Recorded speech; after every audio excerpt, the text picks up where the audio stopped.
أعوذ بالله من الشيطان الرجيم. بسم الله الرحمن الرحيم. الحمد لله رب العالمين، وبه نستعين على أمور الدنيا والدين. الصلاة والسلام على سيدنا محمد وعلى آله وأصحابه أجمعين. قال المصنف رحمه الله ونفعنا به وبعلومه في الدارين آمين. فصل في بيان اختلاف حكم الجوع وفضيلة باختلاف أحوال الناس فيه.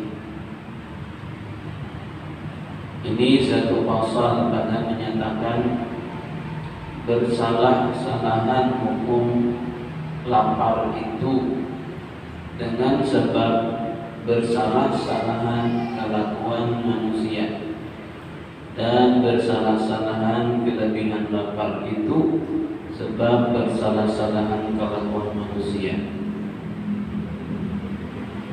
Tidak ada dua pasal, ada dua sebenarnya yang dibahas dalam pasal ini. Jadi yang pertama tentang perbedaan hukum lapar, karena berbeda orang yang menjalaninya, dan juga keutamaan dan kelebihan lapar itu juga berbeda satu dengan yang lain, karena berbeda juga orang yang menjalaninya. Ada yang tinggi keutamaannya, ada yang menengah, ada yang paling bawah. Itulah. Nah, di sini kata Imam Al-Ghazali rahimahullah, "I'lam anna al-ju'al mahmuda huwa alladhi la yushghilu an dzikrillahi ta'ala. Wa idza kharaja 'anil haddi shaghala illa bi haqqi man ghalabat 'alayhi shahwatun 'azimah. Falyaf'al dhalik liyukrihaha. Wa in lam yakun kadzalik fa khairul umuri awsatuha." Ketahui olehmu, hai orang yang menjalani akan jalan akhirat, bahwasanya lapar yang dipuji oleh syara'. Syara' agama. Bila agama berarti Allah dan Rasulnya. Lapar yang dipuji di dalam agama atau menurut oleh syara' itu adalah lapar yang tiada membimbangkan daripada zikir kepada Allah Ta'ala, yaitu lapar yang pertengahan. Bahasa membimbangkan itu kadang menyibukkan, kadang melalaikan daripada zikir kepada Allah. Ada yang lapar banget, jadi kadang keluar, kadang sempurna lagi beribadah. Kalau lapar sampai mulai berdiri jaga dan awal lagi, itu namanya laparnya berlebihan. Itu maksud. Jadi menghari laparnya tuh, jadi bacaan-bacaan kada usul lagi. Itu maksudnya lapar yang tiada membimbangkan daripada zikir kepada Allah Ta'ala, itu lapar yang pertengahan. Dan apabila berlebih-lebih mengurangkan makan itu, sekira-kira keluar daripada had lapar yang pertengahan itu, niscaya membimbangkan daripada zikir kepada Allah atau zikrullah Ta'ala.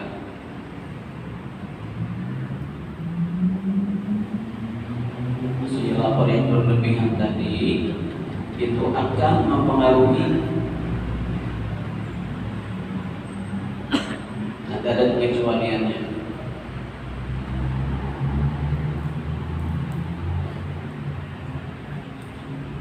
Jadi lapar yang seperti kita puasa itu senang gitu. Ya. Jadi kalau udah tengah hari jam 1, jam 2, itu biasanya.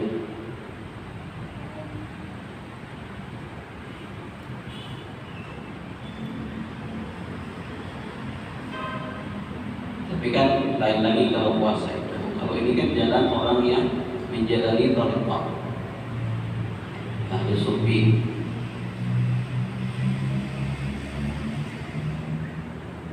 Maka yang demikian itu bukan lapar yang dipuji oleh syarat yang tersebut. Kelebihan di dalam beberapa hadis Nabi Shallallahu Alaihi Wasallam dahulu itu. Artinya lapar yang berlebihan itu namanya menyiksa diri. Ya sampai tadi hampir pingsan. Nah, itu kan beda. Makanya kalau orang-orang yang menjalani dengan tarekat ini, ya memang mereka bisa makan beberapa hari baru makan. Tapi itu semua lewat riyadhah, lewat dilatih. Dia terus menerus ya kurang minum sedikit demi sedikit sampai derajat mereka sampai bisa makan sampai beberapa hari dan puluhan hari bisa. Melainkan pada hak orang yang zalim atasnya syahwat perutnya yang amat besar, yakni yang sangat gemarkan makan makanan. Maka ketika itu disuruh akan yang demikian itu, yakni disuruh riyadhah dengan riyadhah, yakni dengan mengurangkan makan itu.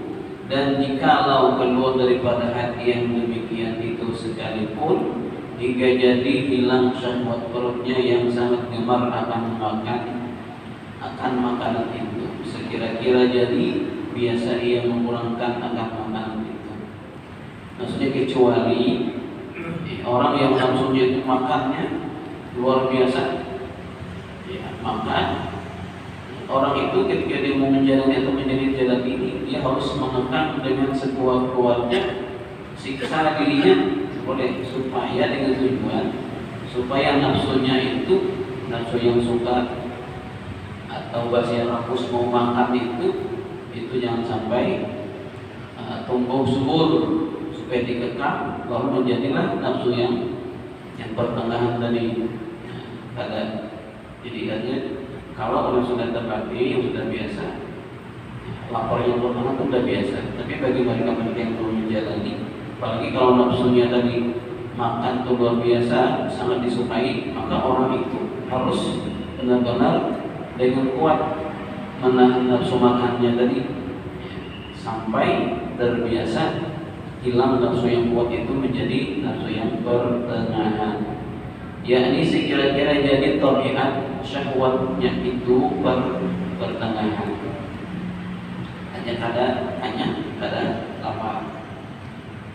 Jadi kada tersiksa merasa sakit dengan lapar dan kada merasa berat dengan kenyang. Hanya jangan sampai itu. Dan jikalau tiada sangat ghalib atasnya syahwat perutnya itu sangat menonjol, sangat kuat, maka sebaik-baik pekerjaan itu yaitu lapar yang pertengahan seperti yang tersebut dahulu itu. Dan dari karena inilah berkata Imam Al-Ghazali rahimahullah di dalam kitab Ihya Ulumuddin dengan katanya atau kata beliau, fa idza arafna hadza fa'lam anna al-afdal bil idafati ila al-tab'i al-muqtadil an ya'kula bihaythu la tasqul al-ma'idatu wa la yuhissu bi alami al-ju'i aidan bal yansa batnahu fala yu'assiru bihi aslan fa inna maqsud al-akli baqa'ul hayati wa quwwatul ibadah wa siqalul ma'idati yamna'u min al-ibadah wa alamul ju'i aidan yushghilul qalba wa yamna'u minha wal maqsudu an ya'kula aklan la yabqa li maqulin fihi asarun liyakuna mutashabbihan bil malaikati wa innahum muqaddasuna an siqalit ta'am wa alamil ju' wa ghayrul insan al-ibda' bihim idza lam yakun lil insani khalasun min asy-syab' wal ju' fa ab'adul ahwali 'ala tariqi al-wasati wal i'tidal. Artinya, maka apabila telah engkau ketahui akan hukum yang tersebut ini, yang masalah makan dan hanya kalau orang yang bisa dengan lapar selama tidak berlebihan, dan itu dia standar untuk beribadah, maka dia harus ambil yang pertengahan. Jangan sampai kenyang, jangan lapar tapi jangan terlalu menyiksa. Maka ketahui olehmu bahwasanya yang terlebih afdal dengan diidhafahkan, dinisbahkan kepada tabiat orang yang muqtadir orang sudah biasa, orang sudah sampai ke jalan ini. Nah, stabil itu kita muqtadir, stabil sudah ya, makan sedikit ada merasa kenyang, tapi juga tidak merasa lapar yang menyiksa. Itu orang yang muqtadir itu bahwa makan dia akan makanan sekira-kira dia dan merasai ia dengan berat perutnya. Berat perut maksudnya berasa sesak, enak mengalih. Dan tiada merasa dengan sangat lapar itu masuk bahasa muqtadir tadi. Ya itu pula. Tetapi lupa ia akan lapar perutnya itu dan tiada memberi bekas di dalam perutnya lapar itu sekali-kali, walaupun lapar tapi biasa, karena itu tidak membahayakan bagi orang itu karena dia sudah terbiasa. Artinya masih bisa berjalan, masih kuat beribadah. Jadi laparnya mereka nikmati, tapi tidak berlebihan sangat lapar karena sudah terbiasa. Nah, karena maksud akan makanan itu yaitu mengekalkan hidup dan menguatkan diri untuk berbuat ibadah. Kan tujuan makan adalah untuk kita bisa tetap hidup walaupun bahasanya kan roh ya, dan nyawa itu adalah di tangan Allah. Tapi kita wajib berusaha. Usaha kita memang tidak memberi bekas yang ternyata ya Allah, tapi semua dengan pertolongan Allah Subhanahu wa taala. Sudah dalam kajian tauhid, ya kan? Bahwa yang kita makan itu itu yang mengenyangkan. Dan itu Allah yang membuat kita kuat. Itu hanya sebabnya, ya, hanya penyebabnya. Tapi yang membuat kita kuat adalah Allah Subhanahu wa taala. Kalau nasi yang mengenyangkan, salah pula kita. Jadi kita makan itu dengan sebab pertolongan Allah. Ketika makan itu masuk, jadi semua itu pertolongan Allah kan. Boleh kita bisa menyuap, itu juga tidak mungkin kita bisa lompat kecuali dengan pertolongan Allah. Kemudian ketika makanan itu masuk ke dalam perut kita, ketika Allah menghendaki, jadi kehendak Allah yang menentukan. Jadi kehendak Allah untuk kita kenyang, sudah kenyang kita.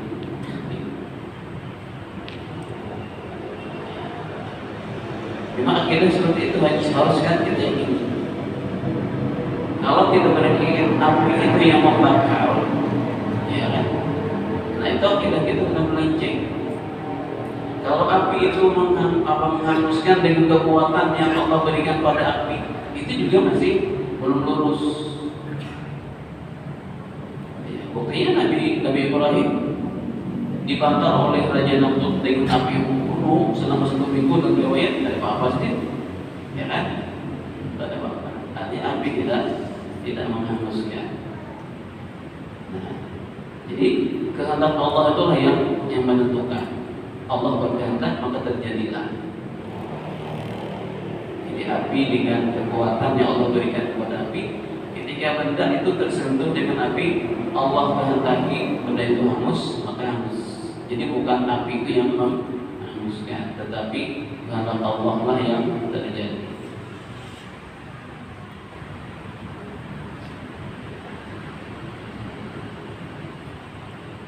Jadi tadi tujuan atau maksud makan itu yaitu mengekalkan hidup. Ya, hanya usaha kita untuk bisa bertahan hidup itu dengan cara bertawakal, dengan cara memakan makanan menurut keadaan seperti kita. Bagi orang-orang yang sudah terlatih, yang sudah terbiasa, mereka berriyadhah, bermujahadah, ya tadi kata kita, mereka makan hanya sedikit yang dimakan, kemudian waktunya juga sangat lama baru makan. Sama tujuannya adalah tadi menjaga hidup, mengekalkan hidup, bahasanya mengekalkan, hanya bisa memelihara kita bisa hidup supaya tidak sakit, atau bisa juga supaya tidak sakit. Yang kedua, makan tadi bertujuan untuk kuat kita beribadah. Nah kalau yang kayak itu niat makan, walaupun sebenarnya hukum asal makan itu kajian fikih atau usul fikih, makan itu sebenarnya kan hukumnya mubah, mubahnya boleh ternyata digawi gak ada pahala, kalau ditinggalkan tidak berdosa. Ya, tapi ketika ada tujuannya tadi makan itu untuk menguatkan kita beribadah, udah makan jadi berpahala. Di semua anak pekerjaan-pekerjaan yang mubah itu bila kita niatkan dengan niat yang baik, dia bisa menjadi nilai ibadah. Jadi kita aja bisa lihat baca Yasin di dalam Sya'ban, kan di antaranya yaitu baca Yasin yang pertama ya, si Imam Allah minta dimurahkan rezeki yang halal lagi banyak buat beribadah kepada Allah. Itu kan ilahan. Minta dibukakan rezeki yang selebar-lebar dan sebanyak-banyaknya lagi halal untuk bekal ibadah. Ya. Niat seperti itu.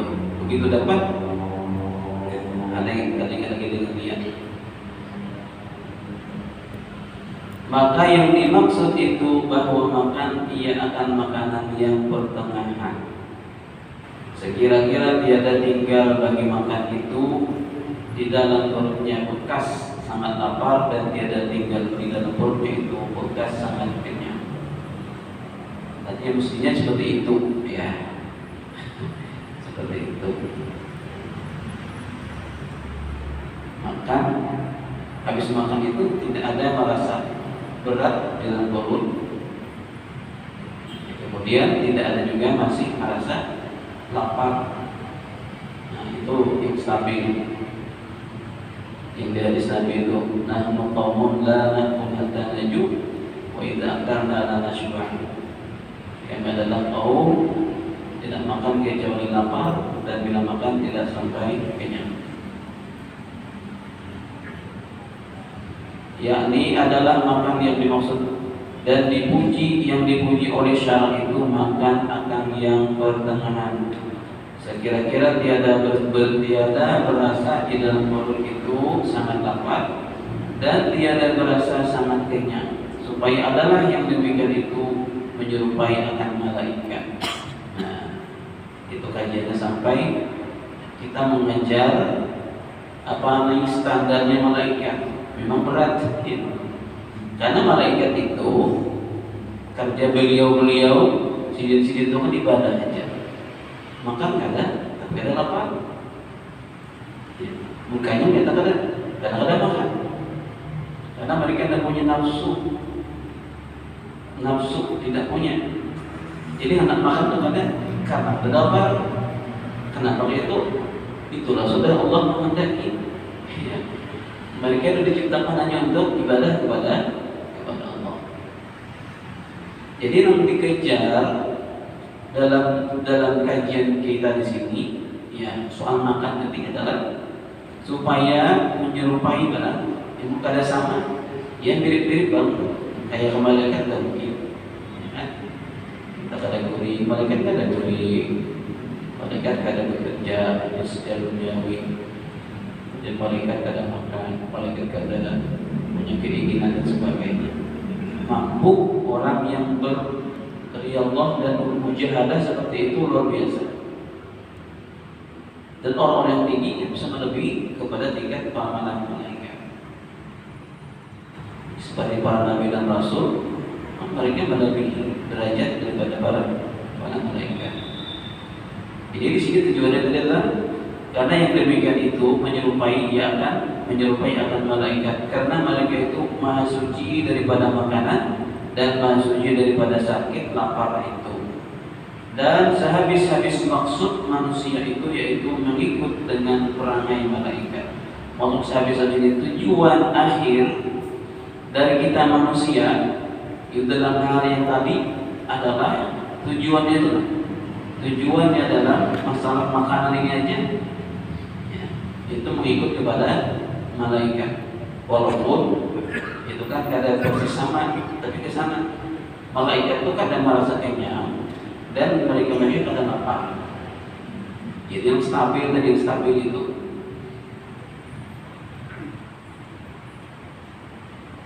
Jadi itu maksud. Dan dari sehabis maksud, maksudnya tujuan akhir manusia itu yaitu mengikut dengan perangai malaikat dan bersifat dengan sifat malaikat. Sifat malaikat apa? Tunduk patuh kepada Allah. La ya'sunallahu ma amarahum wa yaf'aluna ma yu'marun.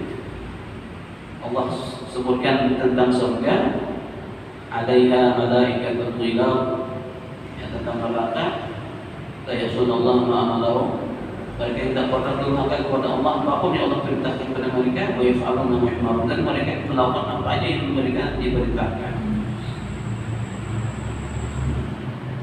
Maka jikalau tiada kuasa bagi manusia itu berlepas daripada kenyang dan daripada lapar itu, maka sejauh-jauh kelakuannya daripada sangat kenyang dan sangat lapar itu yaitu pertengahan. Artinya kalau mesti juga kita tidak bisa seperti malaikat, tujuan akhir tadi adalah supaya benar-benar dekat. Ya, dengan jadi itu kan bisa mendekatkan kepada Allah dengan sedekat-dekatnya. Maka yang paling baik adalah ambil cara pertengahan, yakni seyogianya kelakuannya itu makan akan makanan yang pertengahan itu, yakni jangan sangat kenyang dan jangan sangat lapar. Itulah Allah firmankan dalam Al-Quran. Sini hadis Nabi SAW, Nabi bersabda, khairul umuri awsatuha. Sebaik-baik itu dan terlebih baik segala pekerjaan itu yaitu yang pertengahan jua. Ini kita manusia yang awam. Tetapi kalau para nabi dan orang-orang pilihan, para aulia yang orang mendalami atau mencari jalan-jalan thariqah ini, mereka lebih mengambil jalan yang menantang, ya, yang menantang, memberat-beratkan diri dalam ibadah itu adalah apa namanya itu dasar tujuan mereka. Karena itu mereka sabar dalam beribadah adalah balasannya masuk surga biolai. Dan inilah yang diisyaratkan Allah Subhanahu wa taala dalam Al-Qur'an dengan firman-Nya, wa kulu washrabu wa la tusrifu innahu la yuhibbul musrifin. Wa kulu washrabu wa la tusrifu. Dan makan oleh kamu akan makanan dan minum oleh kamu akan minuman, dan jangan kamu berlebih-lebih akan makan dan minum itu, yakni sekira-kira pertengahan jua. Karena bahwasanya Allah tiada kasih akan orang yang makan dan minum yang berlebih-lebih itu. Allah tidak menyukai orang yang melampaui batas. Di hadis juga yang lain Nabi bersabda, kul, makanlah, kemudian walbas, dan berpakaianlah, watasaddaq, dan bersedekahlah, min ghairi sarafin wala makhilatin. Makan dan minumlah, berpakaianlah, bersedekahlah, kata Rasulullah, tanpa ada berlebihan dalam artian boros. Makan boros, berpakaian boros, maksudnya tidak sekedar hajat. Ya, kalau hajat itu berarti ya keperluan. Nah, kemudian bersedekah adalah boros. Iya, habis-habisan bersedekah. Ya, sehingga kewajiban-kewajiban di rumah tangga banyak ada sama lagi, misalkan habis sedangkan itu banyak berlebihan. Nah, di surah An-Nisa juga Allah mengatakan, la taj'al yadaka maghlulatan ila 'unuqik wa la tabsutha kullal basti fataq'uda maluman mahsura. Itu sama. Dengan bahasa itu bahasa kinayah, jangan kamu jadikan kata Allah tanganmu terbelenggu di leher, ya kan? La taj'al yadaka maghlulatan ila 'unuqik. Jangan kau letakkan tanganmu itu terbelenggu di leher seperti ini. Gitu kan? Diganjung ada baik itu, tapi bukan itu maksud ayat itu.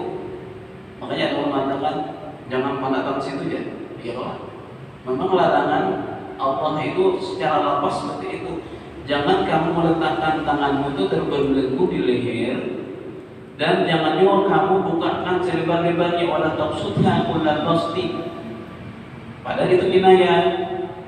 Kalau kinayah kan adalah lapas yang diucapkan, tapi yang dimaksud adalah kelaziman maknanya. Arti ketika orang meletakkan tangan di terbelenggu yang ini, maksudnya adalah itu orang bakhil pikir, karena dia tidak bisa memberi, karena tangannya gitu. Biasanya tuh memberikan pakai tangan. Ya walaupun hari ini banyak orang jadi pakai SMP saja kan, ya, di SMP atau di apa namanya itu bisa. Tapi iya biasanya seperti itu. Jadi ayat itu kinayah yang pertama, yang sepenggalnya itu la taj'al yadaka maghlulatan ila 'unuqika.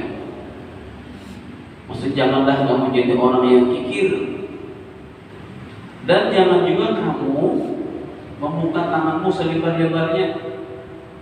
Ini berjalan tangan ini kok. Artinya ketika tangan itu dibuka benar-benar terbuka, apapun yang ada di tangan sebanyak apapun dia akan habis jatuh ke bawah. Itu juga bahasa artinya adalah kinayah daripada boros. Sebanyak apapun punya harta, ketika dia hampur gitu aja, maka dia tidak akan tertrigger lagi. Jadi ayat itu luar biasa, bahasanya itu dari Allah Subhanahu Wa Taala bagi orang yang mempelajari atau mendalami ilmu balaghah. Itu ayat itu pesan dari Allah, dua larangan, jangan kikir dan jangan boros. Padahal kalimatnya jangan meletakkan tanganmu ke leher, jangan kamu membuka selebar-lebarnya. Dan ujung ayat juga fataq'uda maluman. Ketika orang kikir, dia akan dicela manusia, dicela malaikat, dicela Allah. Mahsura, dia akan rugi ketika dia menghabiskan hartanya secara boros. Jadi luar biasa ayat itu, fataq'uda maluman mahsura. Kamu akan menjadi orang yang tercela, lagi orang yang merugi gara-gara kikir dan boros. Nah, khairul umuri awsatuha.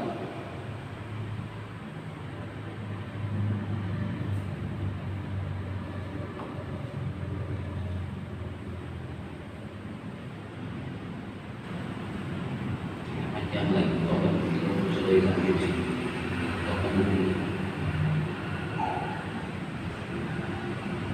wallahu a'lam bishawab.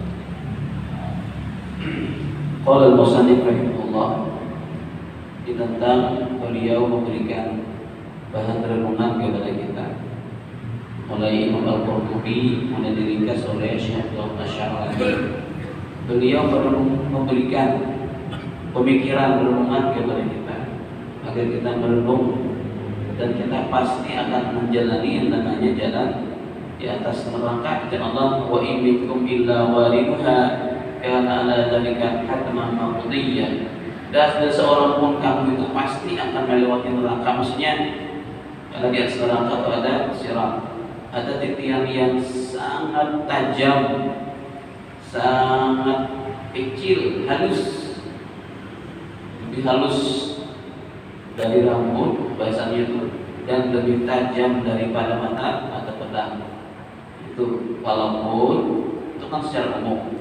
Kenyataannya di hadis yang sudah kita baca juga, kabar-kabar gembira bagi orang-orang yang beriman dan amal saleh, orang yang taat kepada Allah. Itu syarat bisa sebagai pulau lebarnya. syarat yang sangat mengerikan dan ditanyakan. Dan orang melewati ini sampai 1000 tahun. Lawasnya begitu itu kalau tahan berkata awan karena banyak angin bisa saja baru dia naik sudah jatuh ke bawah. Sudah disambar oleh berbagai macam mangsa yang menghadap di bawah. Ya, bahasanya hadis itu khatib wa kalama apa namanya itu. Ya, wa aqarib dan sebagainya. Nah, kan itu Imam Al-Qurtubi tadi kata si Allah Syawani menyebutkan papakir ya akhi bima yahidu minal fazan. Dan itu renungkan kata beliau apa yang akan kita alami nanti di sana. Sesuatu yang sangat mengerikan ini idza ra'aita as-sirat wa diqatahu wa huwa mansubun ala jahannam. Bila kamu nanti melihat sirat itu dia terbentang di atas neraka jahannam. Wa hiya sauda muslimah, dia hitam gelap ya. Ada belangko ada. Tapi tadi kan orang-orang yang dikehendaki Allah, orang-orang yang taat kepada Allah, siapa itu kada terasa. Ada yang kayak pulau, ada yang kayak rumah, ada yang kayak bangunan, ada yang kayak masjid. Kemudian orang yang melewati juga banyak, ada yang secepat kilat, ada yang seperti angin deras, ada yang seperti ya pesawat kita. Secepat pesawat itu ada yang seperti orang berjalan yang lari, orang kuat yang berlari, banyak macam. Mungkin juga ada yang sangat lambat sekali. Ada yang kakinya di atas, bergantung di sana itu, kepala di bawah, sedang di bawah kan api. Wasyadaruha yatatayaru 'alal ibad, sedangkan percikan api neraka tadi syarar itu wahamuran gitu kan di neraka. Kita api di dunia aja, kalau itu ya api-apinya itu memancarkan anak-anak apinya itu berterbangan kepada orang kepada hamba. Wala zafirun masyayikhun wa ghaizun ala kulli man asallaha azza wa jalla. Dan di sana banyak teriakan dan rintihan pada orang-orang yang maksiat kepada Allah Subhanahu wa taala. Walaupun maksiat dibahasnya walau marratan fi umrihi wa mata wa lam yaqbalillahu tawbatan. Jadi walaupun satu kali dosa yang dilakukan tapi mati dalam keadaan obatnya tidak diterima Allah Subhanahu wa taala saja, obatkan karena mesti syaratnya Allah tidak terima. Hanya satu kesalahan saja tapi dia tersiksa luar biasa di sisi Allah. Hada wa uzaruka ya. Wa uzaruka ala dhahrika. Coba kata beliau renungkan ini, sedangkan dosa-dosamu nanti dipikul di sirat itu, di belakang atau di punggungmu. Qad asqalatka wa ajazatka an tamshiya bi ala al. Kalau pikulan itu saja waktu di dunia kita berat merasa pikulan-pikulan dosa itu kan dibendahkan nanti di akhirat. Jadi dosa-dosa ataikul zalimah dan sebagainya, dosa itu di akhirat akan dibendahkan berat. Nah kita di dunia aja kalau kalian bisa melepas beban berat ke dosa banyak 5 kilo aja. Berarti peleng di bahu kita nih, guring kita bawa guring itu, ke kamar mandi kita bawa, itu luar biasa tersiksanya. Gimana kalau nanti di akhirat? Dan dalam waktu yang sangat lama banget. Ya. Hada wa awzaruka 'ala dhahrika qad asqalatka wa ajazatka an tamshiya bi 'ala al-ard. Kalau di dunia kita merasa berat, pakai taqdiru an tamshiya bi 'ala sirat. Maka bagaimana pada sini kamu nanti mampu untuk membawa dosa itu berjalan di sirat. Kita pakai awak aja mali ma'atazalzulihi wa ti'adihi bi ahlihi hatta takadu maqasiduhum tanhallu min baqdiha. Jadi luar biasa dengan goncangan sirat itu ada berdiam itu aja ya kan ya. Sehingga hampir-hampir bahasa ini kan apa namanya maqasiduhum tanhallu min baqdiha. Jadi segala maqasid yang kita ingkol-ingkol yang ada baru kita hampir putus. Paman dahulah kemudian biluhuna, siapa adakah rombongan yang bisa membantu membawakan sendanya. Itu yang beliau ajak mereka untuk merenung wa kaifa ya akhi idza wudi'at ihda wada'ta ihda qadamaika 'ala sirat farta'ad bik wa anta waqifun 'ala rijlin wahidah an taqdir an tadha ukhra min shiddati diqqatihi wa intifadihi bi ahli wal khalaiqu yatasaqatuna fi nari kadud. Gimana kata beliau ya, ketika kamu letakkan salah satu saja kakimu itu di atas sirat, berdiri sebelah kaki ya. Kadang mampu meletakkan kaki di keduanya, kenapa? Karena sangat kecil dan halusnya itu sirat. Kalau dua kaki kan bisa kayak selebar papan itu kan bisa dua kaki. Ini kayak rambut, kayak pedang itu tidak bisa kedua belah kaki ya. Dan itu pulang manusia atau makhluk pun di sana berjatuhan ke dalam neraka. Karena itu beliau memberikan kepada kita fal-aqilu man aktsara min as-salati wa taslim alaihi fi dari dunya wa ja'ala lahu dan fi kulli yawmin wa lailah min as-salati ala Rasulullah sallallahu alaihi wasallam. Karena itu sehingga kata orang yang berakal seharusnya adalah orang yang terbanyak, orang yang membanyakkan mengucapkan sholawat kepada Nabi Muhammad sallallahu alaihi wasallam. Ini beliau memberikan jalan. Kenapa kayak kita sini padahal orang yang insya Allah diselamatkan sana adalah orang yang banyak bersalawat kepada Nabi. Fal-aqilu man aktsara min as-salati wa taslim alaihi fi dari dunya. Maka orang berakal, orang yang pandai, orang yang bijaksana adalah orang yang memperbanyak bersalawat dan salam kepada Nabi sallallahu alaihi wasallam di negeri dunia dan jadikan baginya salawat itu menjadi wirid artinya bacaan rutin. Kita jadikan amalan sehari-hari. Berapa salawat itu supaya kenapa? Karena orang yang terbanyak yang bersalawat Nabi itu yang paling dekat kepada Nabi, tentunya paling diharapkan mendapat syafaat bagi kita Nabi, dan itu paling kita harapkan nanti ketika di mana? Ketika di sirat itu. Ada orang dulu sebutkan di sini oleh Syekh Asy'arani fi kulli yawmin wa lailatin min as-salati ala Rasul sallallahu alaihi wasallam aqalluha 10,000. Ada yang sampai 10.000 paling sedikit. Cuman kita mampunya sehari 100.000. Sebenarnya sholawat itu kan kadang mesti panjang, singkat. Allahumma shalli ala Muhammad, Allahumma shalli ala Sayyidina Muhammad sallallahu alaihi wasallam. Sama sholawat menang singkat itu nah, Allahumma shalli ala Muhammad sallallahu alaihi wasallam. Itu kalau 10 menit kan sudah kita bisa 1.000 lebih, ya kan? Cuma kata apa ya? Kata bisa rutin. Sudah mudah dari hari ini kita buatkan waktu. Habis sholat subuh habis takbirin kan dibuatkan waktu berapa bersalawat Nabi. Mudah-mudahan bisa itu kumpul berapa bisa. Nah, bisa gitu. Karena itu nanti sampai kita orang dulu menyebutkan sini aqallu asyaratu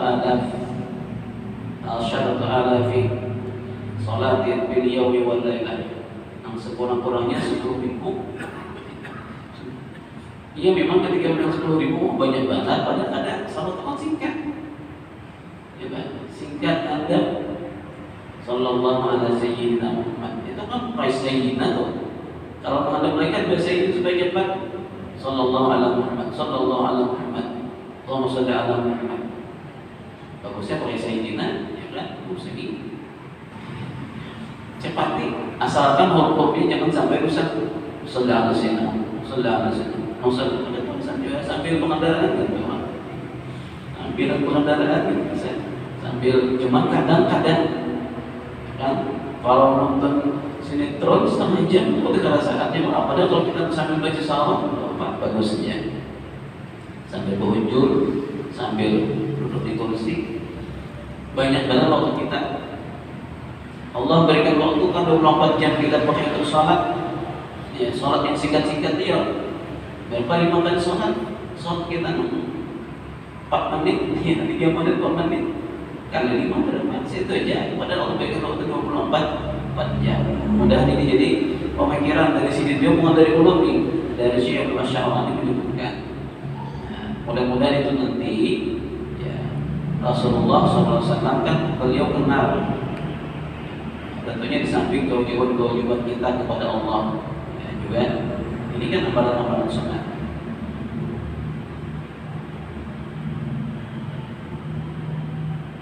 Sampai mudah-mudahan ada manfaatnya. Amin amin ya rabbal alamin. Al-Fatihah. Bismillahirrahmanirrahim. Iyyaka na'budu wa iyyaka nasta'in. Shiratal ladzina an'amta 'alaihim. Bismillahirrahmanirrahim. Wa 'ala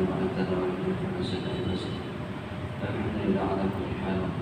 Sallallahu alaihi wasallam. Alhamdulillah.